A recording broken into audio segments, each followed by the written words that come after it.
Hoje vamos lá começar a dar continuidade à aula passada, que a gente começou a ver semana passada sobre as religiões e filosofias de vida oriental. Até expliquei essa questão de trazer essa palavra filosofia para esse conteúdo, esse debate que envolve crenças, que envolve as fés, estilos de vida do Oriente. A gente estava na aula passada, a gente parou no Shintoísmo, que é uma religião filosófica cultural japonesa, que, relembrando a influência cultural, social e política que essa filosofia de vida e religião shintoísmo tinha no Japão, ele até o século XIX colocava o imperador lá no Japão como um ser divino, semelhante ao que a religião egípcia colocava, as diversas religiões egípcias. Na verdade, a religião egípcia, diversos deuses, colocava o faraó como não alguém enviado por algum deus, mas como um deus, como uma figura divina.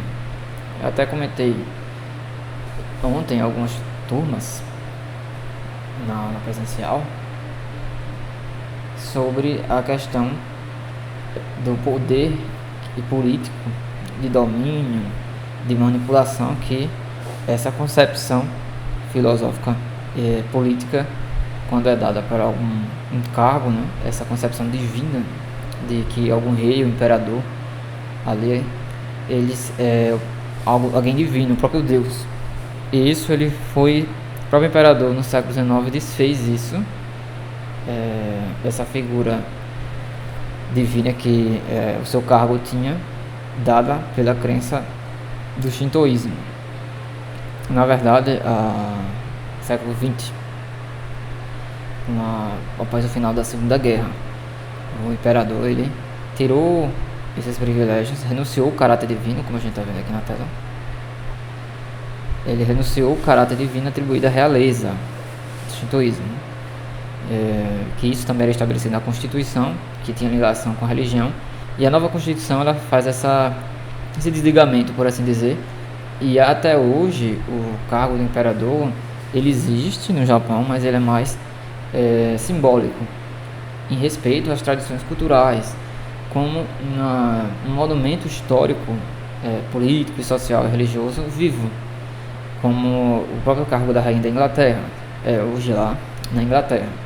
Existe lá todo o simbolismo, existem as influências, sim, mas a gente sabe que hoje o poder é decidido lá na Inglaterra pelo parlamento, pelo primeiro-ministro, que é ocupar o cargo de primeiro-ministro na Inglaterra. Enfim, então vamos continuar com o confucionismo.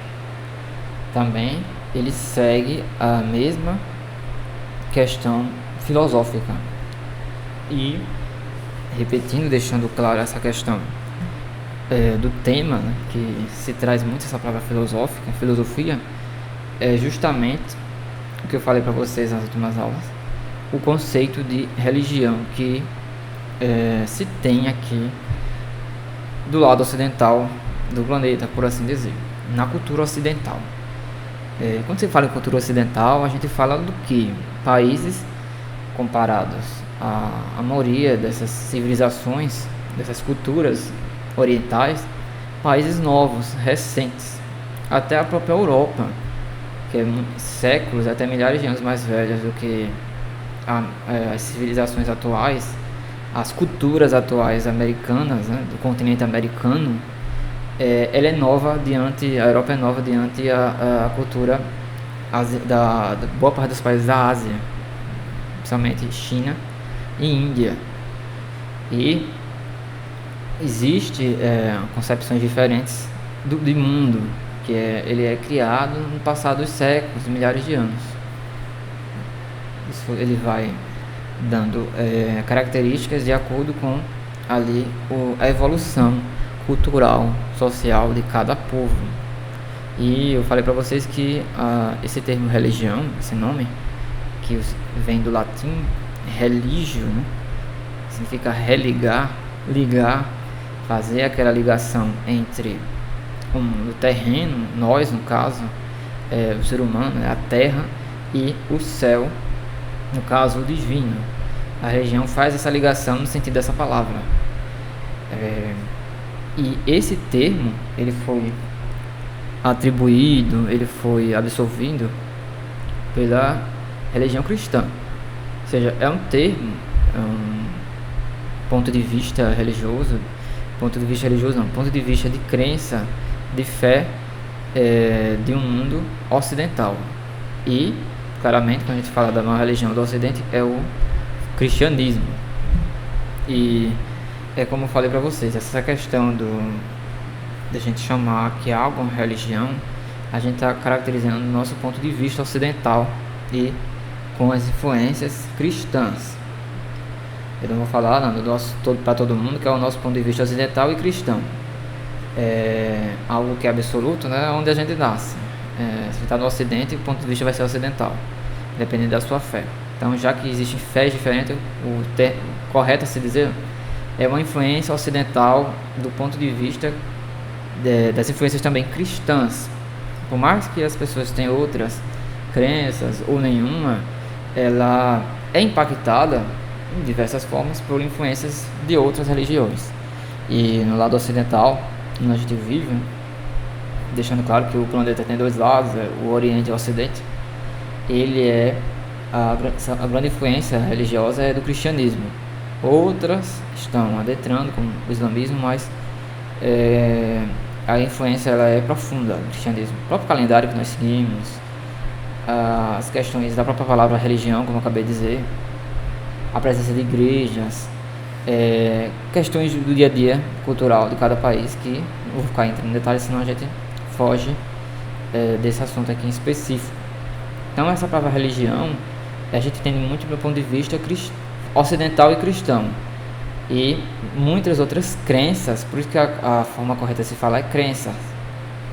Ela não se refere a si mesma como esse mesmo parâmetro que a gente caracteriza as crenças como religião, que tem algum Deus, alguma divindade. Essa ligação entre o ser humano e o divino não existe em muitas crenças, e muitas vezes chamamos de religião. O próprio budismo, como eu falei para vocês, o shintoísmo, o confucionismo, que a gente vai ver daqui a pouco.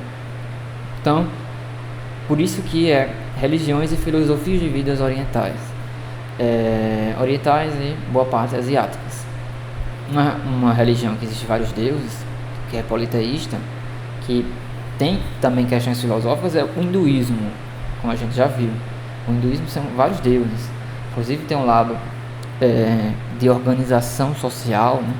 Ali de camadas, da mais baixa, mais alta, nível de importância na Índia, que foi determinado por questões do hinduísmo. Que o exemplo que eu falei para vocês, que a gente leu, que eu li para vocês aqui no vídeo da aula passada, é o deus Brahma, ou Brahmana, que cada parte do corpo dele tem o que? A separação da sociedade. Vou até passar aqui. Tem a cabeça, que é a casta mais elevada, a casta Brahma, os braços, as pernas, tem a casta dos comerciantes, dos funcionários, e a última casta, se a gente analisar, a gente vai ver que não faz nem parte do corpo ali da figura do deus Brahma, e sim tá debaixo dos pés, é o pó, que é a última caixa que eles classificam dentro dessa estratificação religiosa social, que são os Dalits, também conhecidos como intocáveis.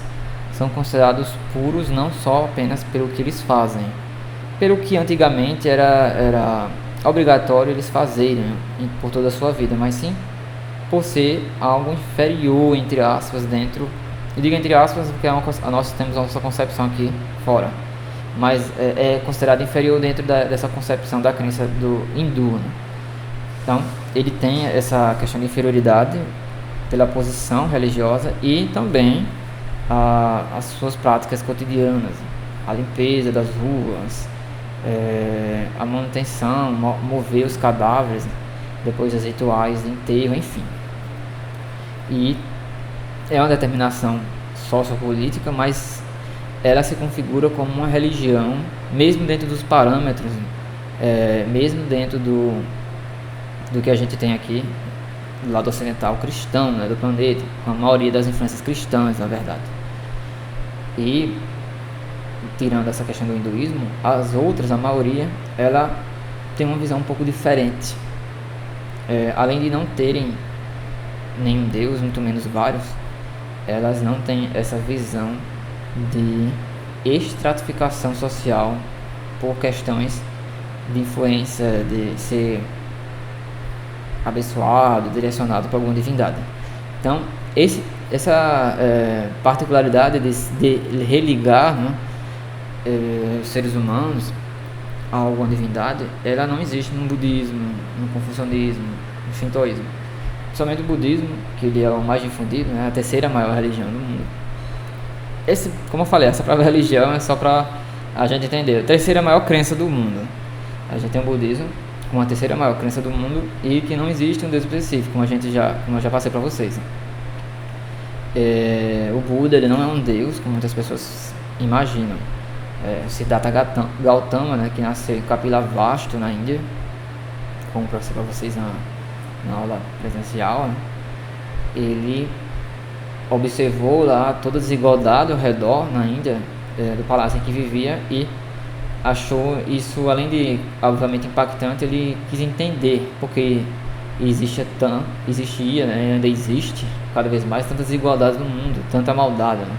E no caso esse é um ponto inicial, né, a busca por entender todos os sofrimentos da humanidade e solucioná-los através da interpretação paciente, extremamente observacional, por assim dizer, você observar muito, prestar atenção, analisar, de uma certa forma, aquele questionamento filosófico, que a filosofia ela é uma ferramenta do conhecimento que questiona as coisas como elas são. Vocês vão ver quando tiverem ensino médio, quando tiverem filosofia, essa questão de a filosofia vem como ferramenta do conhecimento de questionamento da realidade. E foi isso que o Siddhartha Gautama, né, conhecido como Buda, fez. Ele questionou essa desigualdade. Ele questionou porque tantos sofrem, a maioria sofre, né, e poucos só fazem observar lá de posições altas seus palácios. E essa questão de filosofia de vida é justamente isso. É um tipo de interpretação da realidade, como você vai definir seus comportamentos. Sempre vai ser definido não por parâmetros daquela crença, né? Ou muitas vezes o comportamento de quem segue o budismo como uma filosofia de vida, ele não tem ali medidas a serem tomadas porque para se definir um budista, e sim ele vai buscar equilíbrio, questões lógicas sobre seu comportamento, sobre como ele se relaciona com as pessoas, como se relaciona com o meio ambiente também. Não é só uma questão humana, vê o equilíbrio de toda a vida, sua própria vida e a vida ao redor das outras pessoas e do meio ambiente onde nós vivemos. Então, por isso que fica óbvio mais uma questão de filosofia de vida do que como uma religião ou apenas uma crença em algo que faça ali, tem poderes, milagres, um Deus, uma divindade. Voltando aqui para o confucionismo, a gente continuar vendo aqui o texto. O confucionismo é a ideologia religiosa e sociopolítica de Kongpo Tseu, que tem seu nome grafado em língua latina como Confúcio. Então, o Kongpo Tseu é conhecido como Confúcio. Entre os princípios do confucionismo, o principal é conhecido pelos povos orientais como Zhuangya, que são considerados os ensinamentos dos sábios. Este princípio é o que define o Tao, caminho superior, uma maneira de ter uma vida equilibrada, satisfazendo as vontades do céu e da terra. O que a gente percebe aqui nas crenças filosóficas de vida, como o budismo, o shintoísmo, o confucionismo, o taoísmo, é muitas características similares. Não só características de você reproduzir aquela mesma coisa, não vou dizer que é imitação, que isso é você absorve estilos de vida culturais de outros, não é imitar, e por questões de seguir até os ensinamentos da filosofia ali de vida diferente, né, da outra cultura, não diferente tanto, mas de outra cultura apenas. A única diferença que vai ser encontrada é essa. Então ele cita aqui o Tao. Esse Tao, como a gente viu na aula presencial, é ali a parte inicial do taoísmo, que é caminho, trilha, é um caminho a ser percorrido. Ele classifica aqui dentro do confucionismo como um caminho superior, ou seja, ele pega uma crença de outra cultura, como o taoísmo a gente viu, né, que é uma filosofia chinesa, e coloca aqui como religião, né, mas já deixei claro para vocês, só para a gente entender, mas o termo mais correto seria crença. Então, relembrando, o taoísmo é uma crença da filosofia chinesa, baseia-se em um sistema politeísta e filosófico. Existem algumas divindades, apesar que fica muito forte essa questão filosofia de vida. Crenças parecidas com os antigos elementos místicos e enigmáticos da religião popular chinesa, como cultos ancestrais, rituais de exorcismo, alquimia e magia.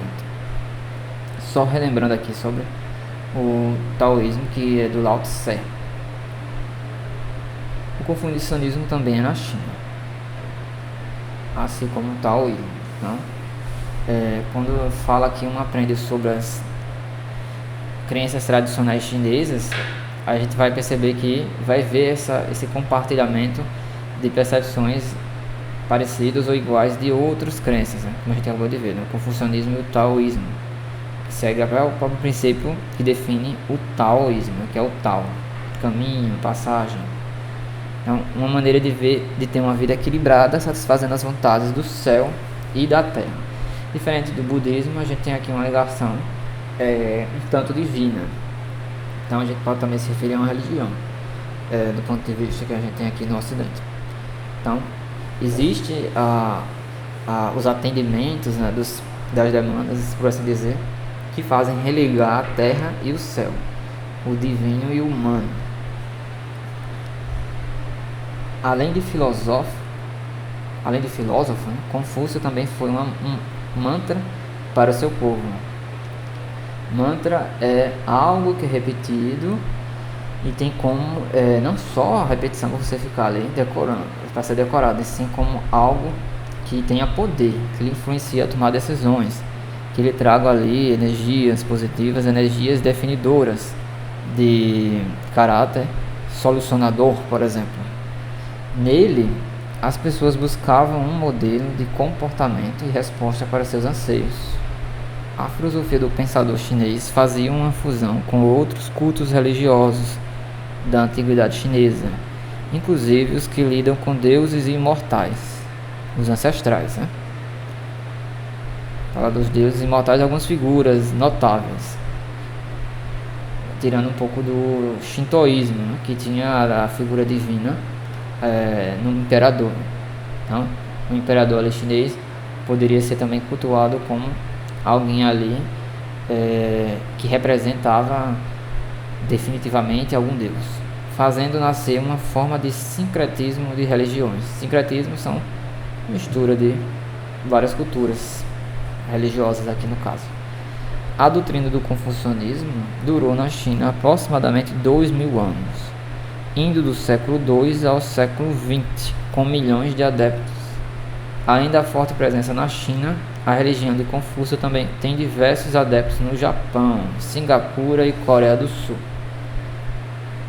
A boa parte na verdade, a maioria que a gente falou aqui, das religiões e crenças filosóficas de vida do Oriente, a gente vai destacar 3 países: a Índia, a China e o Japão.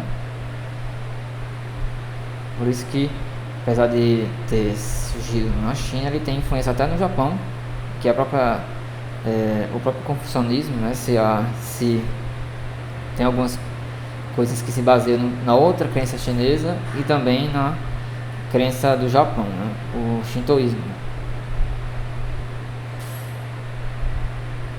Aí falar aqui dos campos ali da Ásia, as influências ali se espalharam pela Ásia, no Japão, Singapura e Coreia do Sul.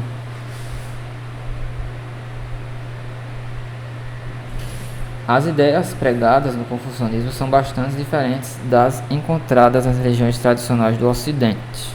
A gente tem que fazer essa separação de ponto de vista Oriente e Ocidente, não só porque existe uma separação geográfica, uma linha imaginária entre Oriente e Ocidente, que é o meridiano de Greenwich, passa pelo Greenwich, na Inglaterra, mas sim porque, como eu falei no início, são culturas que têm milhares de anos a mais do que as culturas ocidentais. A própria cultura europeia e muito mais ainda os países da América, que são do Novo Mundo, sem falar no Novíssimo Mundo, né? A Oceania, a Austrália, entre outros países.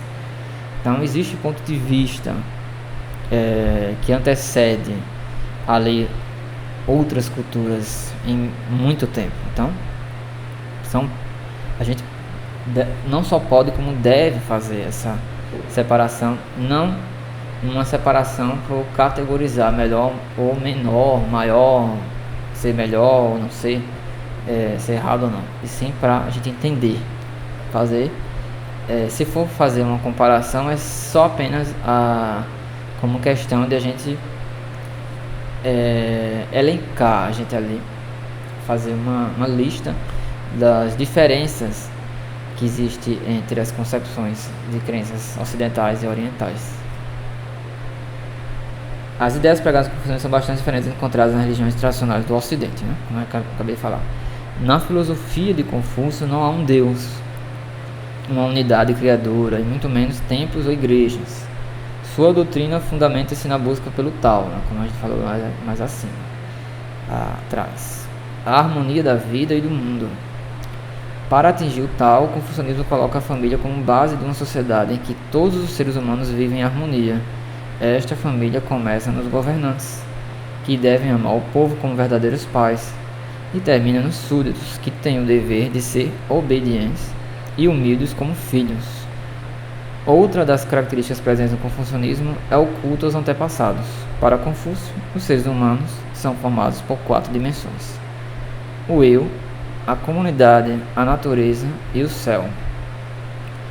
Ele segue o taoísmo, o confucionismo, a mesma questão do taoísmo que a gente viu, especificamente quando a gente viu o taoísmo, que é um caminho a ser seguido, que é o Tao, é o caminho supremo, por assim dizer, e que busca uma vida em harmonia, um desapego do mundo material e a questão da valorização da vida no geral. A gente pode retornar aqui, só para a gente ter certeza absoluta. Voltando aqui, ó, trilha, caminho, estrada, como eu já falei. Mesma coisa, cultos aos ancestrais. E as 3 coisas bases do taoísmo: a meditação, a vida em harmonia e o desapego do mundo material. A meditação, e a gente pode trazer a meditação justamente do que o próprio confucionismo faz aqui: a meditação do eu, a meditação da comunidade, a meditação em conjunto, a meditação da natureza e o todo. A gente pode trazer o céu aqui em diferentes concepções como o universo, o cosmos, como todo, né? Então a gente pode ter, finalizando aqui, as crenças do Oriente, como esses princípios que são em comum em todas, tanto o budismo, o hinduísmo, o confucionismo, o taoísmo, o shintoísmo, é um caminho a ser observado e seguido com a observação, seguindo a lógica, seguindo o respeito a tudo e a todos, nessa meditação do eu, da comunidade, da natureza e do céu, quando existe, né, em uma dessas crenças, orientais uma questão divina, né? Que a gente sabe que no budismo não existe. O céu a gente pode representar aqui, quando não existe uma figura divina, como o universo todo, questões de energia, questões de organização, reorganização, enfim. Justamente voltando àquela questão de percepção filosófica da existência, da realidade.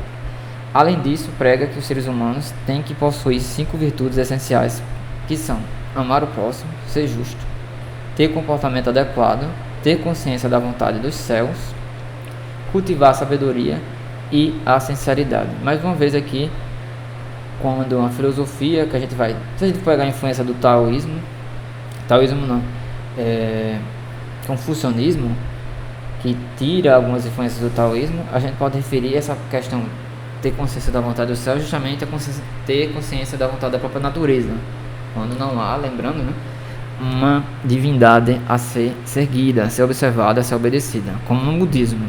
Mais uma vez, eu sempre recito o budismo, um exemplo de não ter uma divindade específica. Então eles podem reconhecer a vontade da natureza, quando há uma divindade, a vontade dos céus. E finalizando a nossa aula de hoje, compiladas em 5 obras, as ideias de Confúcio e suas doutrinas podem ser encontradas nos livros que são denominados os 5 clássicos: Shuxin, o Xixin, o Lixin, o Xunxiu e o Axin. Entre os diversos ritos tradicionais do confucionismo estão a reverência e culto aos antepassados e oferendas aos mortos. Na parte da família, o casamento é valorizado como uma forma de continuação da tradição. Então, parando essa leitura aqui, a gente para também a nossa aula por hoje e a gente terá mais uma oportunidade presencial e debate sobre isso de forma mais livre do que a gente vê aqui de forma mais direta na aula presencial. Agradeço a presença de todos, gente, e até a próxima aula.